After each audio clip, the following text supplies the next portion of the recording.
Assalamualaikum warahmatullahi wabarakatuh. Bismillah, innal hamdalillah nahmadullaha ta'ala wa nasta'inuhu wa nastaghfiruh wa na'udzu billahi min shururi anfusina wa min sayyiati a'malina. من يهد الله فلا مضل له ومن يضلله فلا هادي له. أشهد أن لا إله إلا الله وحده لا شريك له وأشهد أن محمدا عبده ورسوله. اللهم صل وسلم وبارك على حبيبنا المصطفى محمد وعلى آله وصحابته ومن تبعهم بإحسان إلى يوم الدين. أما بعد. معاشر المسلمين رحمكم الله. إذ قال يوسف لأبيه يا أبت إني رأيت 11 كوكبا والشمس والقمر رأيتموهم لي ساجدين. قال يا بني لا تقصص رؤياك على إخوتك فيكيدوا لك كيدا إن الشيطان للإنسان عدو مبين. وكذلك يجتبيك ربك ويعلمك من تأويل الأحاديث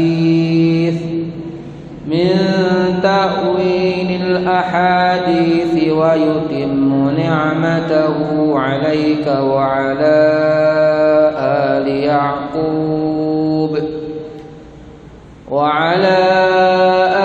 يعقوب كما أتمها على أبويك من قبل إبراهيم وإسحاق إن ربك عليم حكيم.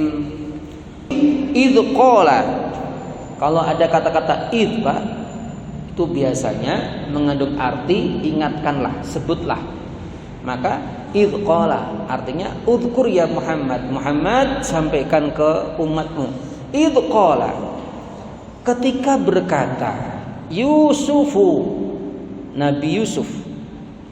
Ketika ini belum jadi nabi, Pak, ya. Yusuf li abihi, kepada ayahnya, yaitu Nabi Ya'qub. Ya abati, wahai ayahanda, inni ra'aitu, sesungguhnya aku melihat dalam mimpiku 11, ya. Asyara itu 10, ahada itu 1, berarti 11. Kaukaba itu bintang, Pak, bintang. Wasyamsa, dan aku lihat dalam mimpiku juga wasyamsa, matahari. Wal qamara, bulan. Ra'aitumuhum, aku melihat semuanya itu li, kepadaku, sajidin, dalam kondisi mereka sujud. Sujud di sini yang dimaksud sekalian bukan sujud seperti kita sholat, tidak. Sujud dalam hal ini persis sama sujudnya malaikat kepada Nabi Adam, yaitu diartikan penghormatan, ya, menghormati. Ada sebagian ulama menafsiri bahwa mereka memberikan sebuah isyarat penghormatan. Inhina itu membungkukkan punggungnya, ya, seperti kita orang Jawa gitu, Pak, ya. Atau monggo Pak, monggo, seperti itu. Tapi tidak sampai rukuk. Ya, yang dilarang itu kalau sampai rukuk, apalagi sujud. Ya. Karena itu dilarang oleh Rasulullah SAW. Tapi kalau saya lihat, kalau orang Jawa itu kan ya sekedap yang itu. Monggo Pak, monggo Ahmed Sewu. Saya kira ini adalah adab, ya, tidak masalah. Nah, kemudian qala ya bunayya, apa jawaban orang tua atau Yakub? Ya bunayya, wahai anakku, la taksus ru'yaka, kamu jangan sampai cerita mimpi kamu ini ala ikhwatika, kepada saudara-saudaramu itu. Karena Nabi Yusuf ini Bu sekalian punya saudara, ada yang sekandung, seayah seibu, tapi yang banyak itu adalah tidak seibu, hanya seayah saja. Ya, fayakidu laka kaida, maka mereka akan membuat makar. Ya, karena melihat mimpi ini kan mimpi yang luar biasa, Pak. Nanti kita terangkan kenapa kok mereka begitu ada rasa hasud, iri, kenapa itu? Inna syaitana, sesungguhnya syaitan, lil insani, kepada manusia, aduun, itu musuh, mubinun, yang jelas. Jadi di sini ada unsur setan ini, Pak. Ya, sebenarnya setan ini hanya sebagai provokator, Pak. Ya, kalau dia tidak mendapatkan media yang tepat, gak akan masuk. Tapi ini ada media, yaitu apa? Ada kenikmatan, orang lain tidak mendapatkannya. Nah, ini kemudian diikrik-ikrik, Pak. Nanti muncullah yang namanya penyakit hasud, iri, dengki, dan lain sebagainya. Wa kadzalika, dan demikian pula, wa kadzalika, dan demikian, yajtabika rabbuka, Allah pun memilihmu. Yajtabi ini sama dengan kata-kata istofa, Mustafa, maka Mustafa itu artinya terpilih, dipilih. Ya, Rabbuka, yaitu Rabbmu, wa yu'allimuka, dan mengajarimu, min ta'wilil ahadits, mengajarimu tentang pentakwilan mimpi. Nah ini Pak, ini nanti saya akan terangkan kenapa kok memakai kata-kata takwilul ahadits, kok nggak memakai takwilur ru'ya. Padahal ru'ya itu kan mimpi, kalau ahadits itu kan pembicaraan. Nanti kita akan terangkan. Wa yutimmu ni'matahu 'alaika, dan Allah akan menyempurnakan nikmatnya kepadamu, wa 'ala ali Yaqub, dan kepada keluarga kehormatan. Jadi kalau ada kata-kata Ali, Pak, Ali itu artinya adalah keluarga kehormatan. Maka kenapa Ali Imran? Itu kenapa disebut? Karena memang keluarga-keluarga yang bagus-bagus, Pak. Sama ini Ali Yaqub ini, Pak, keluarga yang luar biasa, Pak. Nabi Yusuf itu dikatakan oleh Nabi Muhammad sallallahu alaihi wasallam Al-Karim, Ibnul Karim, Ibnul Karim, Ibnul Karim. Orang yang mulia, anaknya orang yang mulia, anaknya orang yang mulia, anaknya orang yang mulia. Kenapa? Karena Yusuf itu putranya Yakub, Yakub putranya Yusuf putranya Yakub, Yakub putranya Ishak, Ishak putranya Ibrahim alaihissalam. Jadi orang-orang mulia, Pak. Masya Allah, luar biasa. Ya. Kalau orang Jawa istilahnya ada bibit bobot bebet, Pak. Itu pentingnya kita kalau menikahkan anak kita, walaupun mungkin sekarang udah nggak zamannya, Pak, ya. Kemudian dikatakan kama atamaha, seperti halnya Allah menyempurnakan nikmat ala abawaika, terhadap kedua orang tuamu, min qablu, sebelumnya, yaitu siapa? Ibrahim wa Ishak. Nabi Ibrahim disempurnakan, ya Masya Allah. Bahkan kita sampai sekarang pun menyebut-nyebut Nabi Ibrahim. Ya, kama shallaita ala Ibrahim wa ala ali Ibrahim wa Ishak, dan Ishak.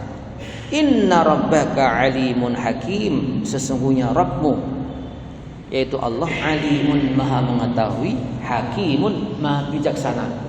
Jadi hak Allah untuk memberikan kedudukan apapun kepada siapapun itu adalah kebijakan Allah Subhanahu wa taala. Bapak Ibu yang dirahmati Allah Subhanahu wa taala, mari kita lihat, ya.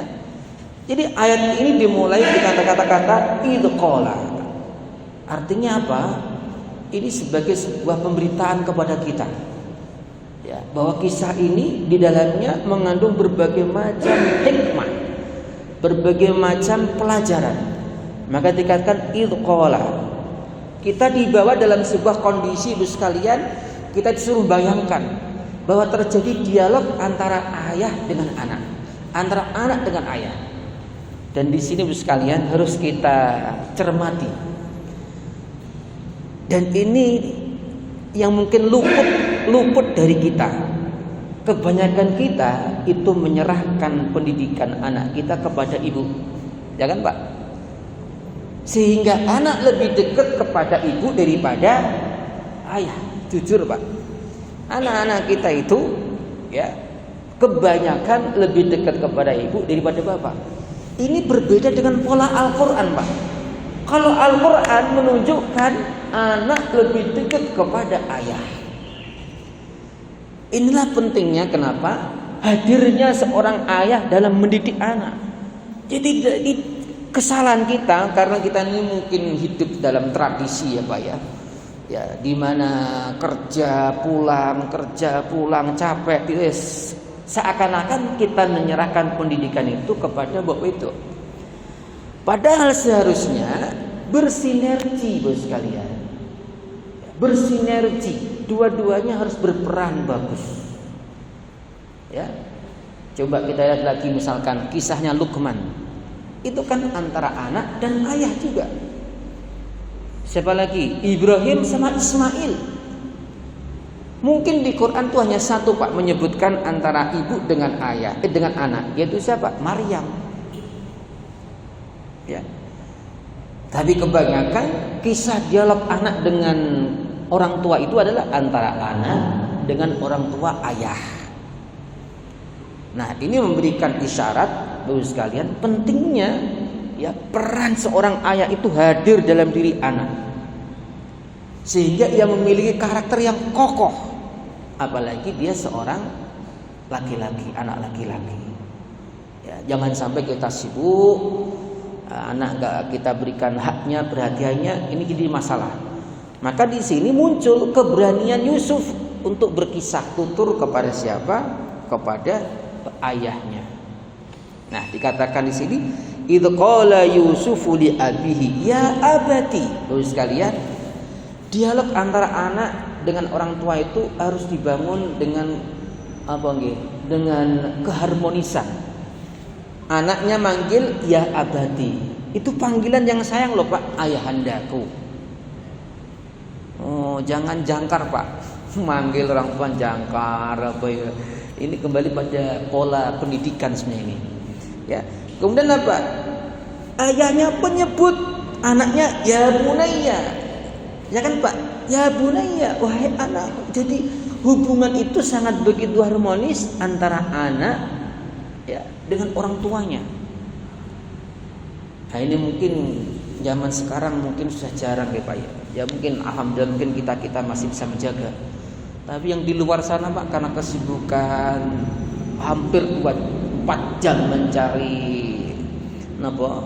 kulit dunia sehingga lupa anak itu perlu haknya Pak. Saya sendiri Bapak sekalian, saya fokuskan ada hari atau jam ya sama anak udah. Mau ada undangan, mau ada apa saya tutup pokoknya. Karena anak ini punya hak bagi kita. Maka ngapunten ya Pak nggih. Walaupun ini menjadi evaluasi kita. Ada sebagian kasus misalkan seorang ulama besar, kiai besar, anaknya tidak terurus karena dia sibuk ngurmati umat tapi anaknya sendiri lupa. Jadi apa? Pengkaderannya belum bagus. Maka banyak kasus sekalian pondok-pondok pesantren besar-besar enggak diterusin oleh putra-putranya. Ini juga menjadi evaluasi kita. Ya, bagaimana peran seorang ayah itu harus ya muncul dalam diri anak. Nah, dalam isi dialog itu Bapak sekalian diterangkan inni ra'aitu ahada asyara kaukaba wasyamsa wal qamara ra'aitumuhum li sajidin. Ini tentang mimpi, Pak. Mimpi ini ya bisa dikatakan rahasia Allah. Dan mimpi para nabi Pak itu hukumnya adalah wahyu. Jadi mimpi nabi itu pasti benar, wahyu. Sebagaimana kita belajar mimpinya Nabi Ibrahim, mimpi menyembelih putranya Ismail. Maka itu menjadi ketentuan yang berlaku. Bahkan pertama kali wahyu yang turun kepada Rasulullah SAW itu adalah apa? Lewat mimpi sekalian.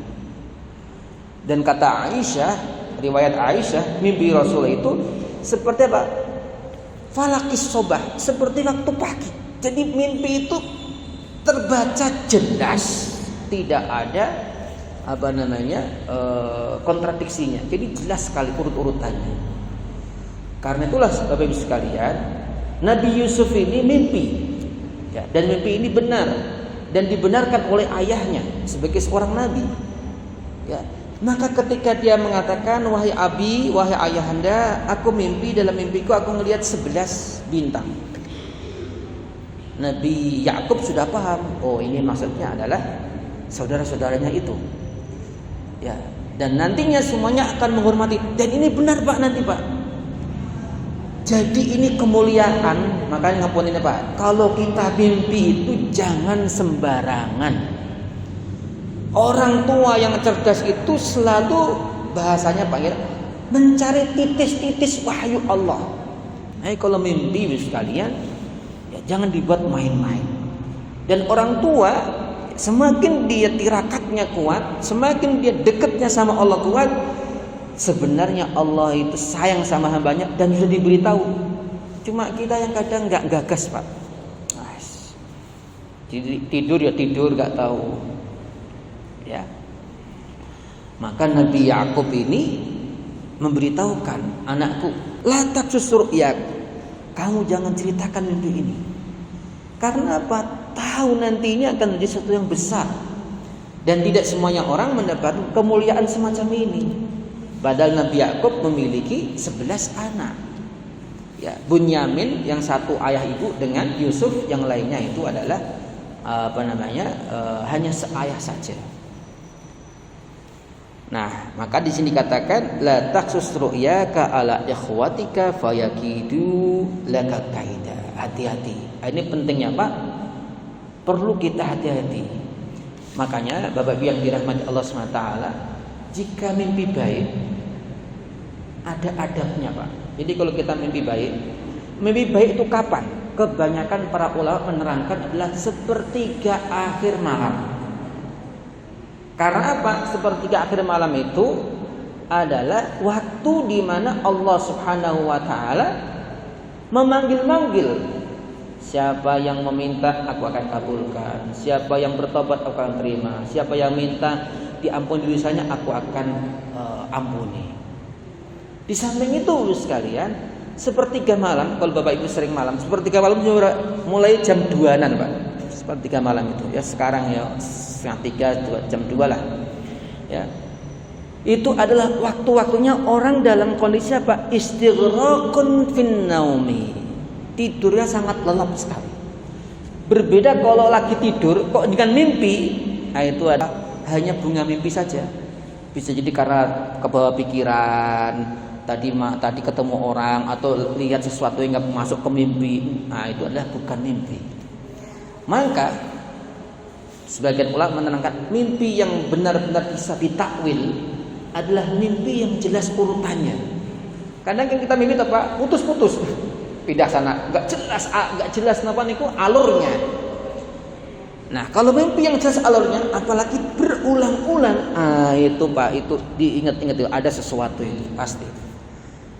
Malam mimpi besoknya seperti siapa Pak? Seperti Umar, apalagi Umar ya memang sudah masyhur. Ya, ulama-ulama itu seperti itu Pak. Maka zaman akhir Pak, seperti kita sekarang ini kan sudah tidak ada kenabian. Sudah nggak ada kenabian Pak. Yang tinggal itu adalah lewat mimpi yang benar. Mimpi itu bisa jadi lewat orang yang soleh, atau orang soleh itu bermimpi tentang kita. Itu bisa Pak. Ya, itu bisa. Makanya kenapa dikatakan orang yang paling benar mimpinya adalah orang yang paling jujur omongannya. Nah ini Pak. Inilah kenapa di sini dikatakan wa yu'allimuka min ta'wilil ahadits. Pakai ahadits Pak. Dan kamu akan mentakwilkan hadis, pembicaraan yang di sini adalah mimpi. Maka ada adabnya sekalian. Kalau kita mimpi baik, pertama segera mengucapkan hamdalah. Tidak perlu diceritakan ke siapapun kecuali orang yang soleh, orang yang mencintai kita atau menjadi penasihat kita.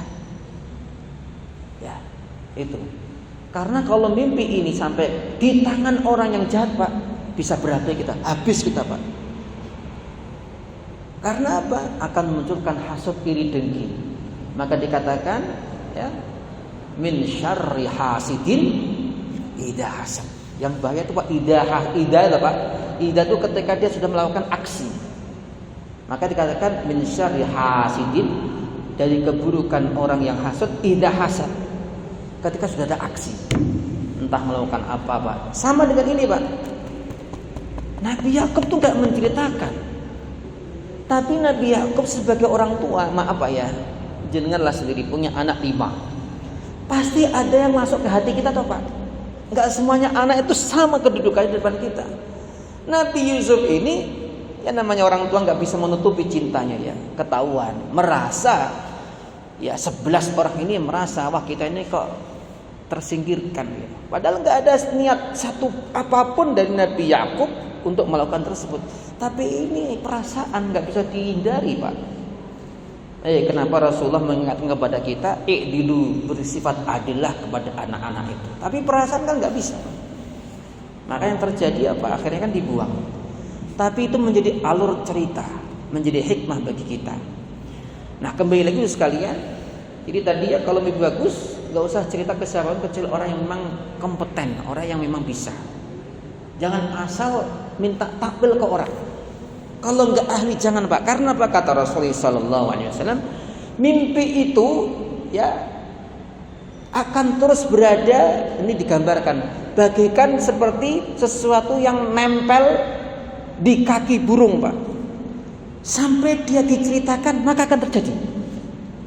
Selama dia nggak menceritakan nggak akan terjadi. Tapi kalau udah cerita maka terjadi. Maka ketika takwilannya buruk ya terjadi buruk. Kalau takwilannya husnudzon kepada Allah maka insya Allah baik. Nah itu Pak. Kalau mimpi buruk bagaimana? Mimpi buruk. A'udzubillahi minasyarriha wa minasyaitonir rajim falyanfus salasa. Ya, menyebul 3 kali ke kiri. Ya Allah, aku minta pelindung kepadamu dari keburukan yang aku mimpi dan keburukan setan. 3 kali. Fal yuhawil, maka kemudian kalau mau tidur lagi, berpindahlah dari tempat yang tadi mau tidur. Saya lihat tadi sebelah kanan, akhirnya ganti tempatnya di sebelah mana. Gitu Pak.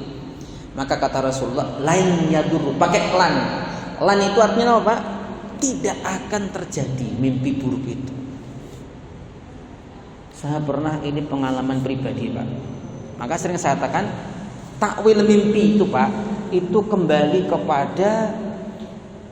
kepada tradisi yang ada. Tidak ada pedoman khusus Pak. Kalau Ibnu Sirin kan punya kitab namanya Tafsirul Akhlak, penafsiran mimpi. Ya. Tapi banyak orang mengkritisi kitab tersebut. Apa benar kitab itu dikarang oleh Ibnu Sirin atau hanya orang lain kemudian menisbatkan kitab tersebut kepada Ibnu Sirin. Tapi yang kita ambil pelajaran Pak, mimpi dan takwil mimpi itu dalam bentuk ijtihad, tidak ada yang mutlak benernya. Maka tadi dibutuhkan kebersihan hati Pak. Kalau orang ahli soleh, ahli ibadah, Allah akan memberikan ketepatan itu. Maka disebut dengan firasah mukmin. Pernah satu saat Pak, ini saya ingin membuktikan pentingnya kita berdoa dan pentingnya kita waspada terhadap mimpi kita. Satu mimpi satu saat Pak, pas di Kairo dulu, mimpi BAB Pak. Nah orang kita artinya apa Pak? Kehilangan toh. Orang kita kan mimpinya kalau mimpi BAB itu akan kehilangan, ya kan Pak? Tapi mimpi itu jelas banget. Maka saya teringat hadis tadi itu Pak. Teringat hadis tadi maka saya amalkan. A'udzubillahi minasyarriha wa minasyaitonir rajim falyanfus salasa. Ya, menyebul 3 kali ke kiri. Sudah Pak. Pagi itu saya berangkat kuliah. Hati-hati betul. Saya sadar atas mimpi saya dan saya yakin atas doa saya. Pentingnya ini Pak, penting pelajaran ini. Maka saya belanja Pak. Dompet apa semua itu tetap tak jaga Pak, belanja. Pas naik mobil bis Pak, Tahu nggih, bis di sana itu kan ya kayak di kita lah. Kadang bergelantungan, kadang apa. Tapi ketika itu saya bisa duduk. Dan belanjaan saya itu Pak, sama seingat belanja bawang saya, bawang bombay. Saya taruh di bawah jok kursi bis. Apa yang terjadi Pak? Takdir Allah kalau sudah terjadi Pak, pasti terjadi. Tapi fungsi doa nanti ada manfaatnya dan hikmahnya. Ini kita lihat Pak. Pas saya turun itu Pak, saya lupa Pak, lupa betul. Karena saya buat tas. Belanja saya itu tertinggal di bis Pak. Sampai saya mau masuk ke asrama saya, sudah masuk, udah cukup ya 5 menitan adalah. Harusnya bis itu Pak, biasanya terminal itu kan langsung jalan tuh Pak, jalan. Saya baru inget tuh Pak, ketika mau masuk ke kamar, aku tadi punya belanja lupa, saya lari Pak. Ini namanya ikhtiar. Takdir Allah berfungsi lain Pak. Maka sering katakan doa itu pasti ada manfaatnya. Betul Pak, Allah ingetin karena ada doa kita tadi. Allah ingetin saya sehingga saya ngejar. Dan bisnya Pak, Masya Allah, bisnya qadarullah itu masih berhenti di situ Pak. Siapa yang menghentikan bis itu? Harusnya kan jalan dia. Tak lihat masih utuh di situ Pak. Ini artinya apa? Mimpi itu tetap terjadi, saya kehilangan, tapi doa itu mengembalikan apa yang saya miliki. Nah ini Pak, makanya pentingnya doa. Maka kata Rasulullah SAW tadi, la yadurru, orang yang mimpi buruk kemudian dia meminta isti'adah kepada Allah, menyebul ketika 3 kali ke kiri, maka tidak akan terjadi. Nah karena itulah ma'asal muslimin yang dirahmati Allah Subhanahu wa taala, ya, mimpi ini sesuatu yang unik sekali. Maka jangan sampai pernah kita menyepelekan. Bisa jadi itu adalah informasi dari Allah kepada kita. Cuma karena kita ini tidak sering mengasah hati kita sering kotor, hati kita sering bahas nggak bener-bener, ya sudah. Lama kelamaan Pak, itu seperti kaca itu sekarang dulu bisa untuk melihat macam-macam, sekarang karena banyak dosa, banyak apa hilang. Ya. Maka sampai-sampai dikatakan oleh Rasulullah sallallahu alaihi wasallam, ya, bahwa bi annaha juz'un min sittatin wa arba'ina juz'an minan nubuwah. Jadi mimpi yang baik itu Pak dikatakan adalah 6/40. Berapa persen Pak? 6/40-nya kenabian. Artinya apa? Ada titis-titisan kenabian. Kalau nabi itu kan orangnya jernih, bersih Pak ya. Maka minimal kita ya mendekati sifat-sifat kenabian. Pentingnya kita selalu apa? Selalu muhasabah diri. Dan saya itu Pak, saya tuh merasakan betul ya, kalau kita ini jauh dari Allah, aduh gelap itu Pak. Dunia alam gaib itu gelap. Maka mimpi itu kan memang alam gaib Pak. Bagaimana kita bisa kemana, kesana kemari. Ya, mimpi orang itu adalah shadiq, adalah benar. Makanya sekali lagi Ibu sekalian, ya, tergantung kepada pembersihan hati kita. Kalau hati kita semakin bersih Pak, mimpi itu insya Allah ya satu hal yang merupakan kenikmatan yang Allah berikan kepada kita. Bapak Ibu yang dirahmati Allah SWT, lanjut kisahnya ya, pada ayat ke-6 ditegaskan bahwa ini adalah diangkat sebagai seorang nabi dan nanti dia akan mampu untuk mentakwilkan mimpi, dan nanti akan kita lihat ya ceritanya lebih lanjut. Ini seakan-akan kisahnya global dulu, kemudian nanti akan dirinci satu persatu. Termasuk ya ketika Allah menyempurnakan nikmatnya. Ini sampai Pak sekalian puncak apa namanya kisah ini memang lengkap sekali kalau baca Pak. Sampai terakhir nanti Nabi Yakub itu akhirnya Pak diboyong Pak, Nabi Yakub, kemudian keluarga semuanya yang 12 itu Pak setelah bertobat diboyong semuanya ke Mesir. Itulah pertama kali sebab muasal orang-orang Bani Israel pindah ke Mesir. Sampai nanti datang waktunya siapa? Nabi Musa. Nabi Musa adalah orang yang mengeluarkan Bani Israel kembali lagi ke Palestina. Jadi ceritanya muter gitu Pak. Nah inilah sekalian sekilas, insya Allah nanti akan lebih mendalam dalam kisah-kisah berikutnya. Terima kasih atas perhatiannya. Wassalamualaikum warahmatullahi wabarakatuh.